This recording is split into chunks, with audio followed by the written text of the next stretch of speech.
نحمدہ ونصلی علی رسولہ الکریم، اما بعد، فاعوذ باللہ من الشیطان الرجیم، بسم اللہ الرحمن الرحیم۔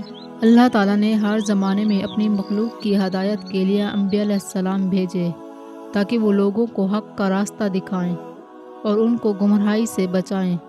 انبیاء علیہ السلام کی زندگیوں میں ہمارے لیے بے شمار نصیحتیں اور سیکھنے کے موقع ہیں۔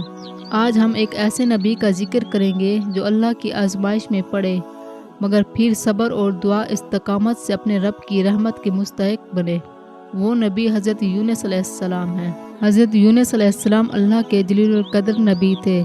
اللہ تعالیٰ نے آپ کو عراق کے علاقے نینوا کی قوم کی ہدایت کے لیے بھیجا۔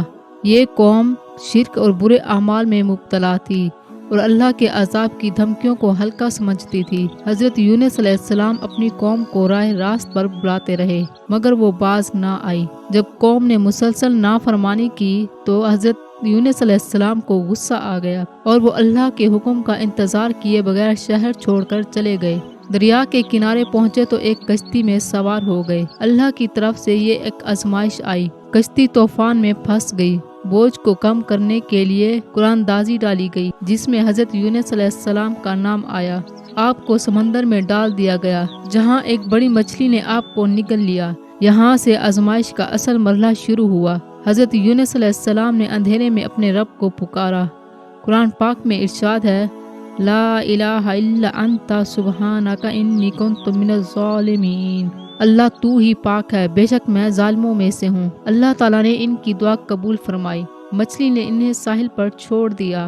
آپ بیمار اور کمزور تھے مگر اللہ کی رحمت سے جلد صحت یاب ہو گئے اور دوبارہ اپنی قوم کے پاس لوٹے جو اب ایمان لے آئی تھی۔ آپ کی دعاؤں کو نبی کریم صلی اللہ علیہ وسلم نے سب سے مؤثر دعاؤں میں شمار فرمایا۔ چنانچہ حدیث میں آتا ہے، یونس علیہ السلام کی دعا جو انہوں نے مچھلی کے پیٹ میں مانگی، جب کوئی مسلمان اس دعا کو مانگے گا اللہ اس کی دعا قبول فرمائیں گے۔ ناظرین، اس واقعے سے ہمیں 3 بڑی نصیحتیں ملتی ہیں۔ پہلی، اللہ کا ہر حکم ماننا ضروری ہے، جلد بازی نہیں کرنی چاہیے۔ دوسری، مصیبت میں صرف اللہ کو پکارنا چاہیے، وہی مشکلات کو دور کرنے والا ہے۔ تیسری، توبہ اور دعا کی طاقت بے حد عظیم ہے، جب بھی مشکل آئے تو ہمیں یہ دعا پڑھ لینی چاہیے۔ اللہ ہمیں انبیاء علیہ السلام کی تعلیمات پر عمل کرنے کی توفیق عطا فرمائے، آمین۔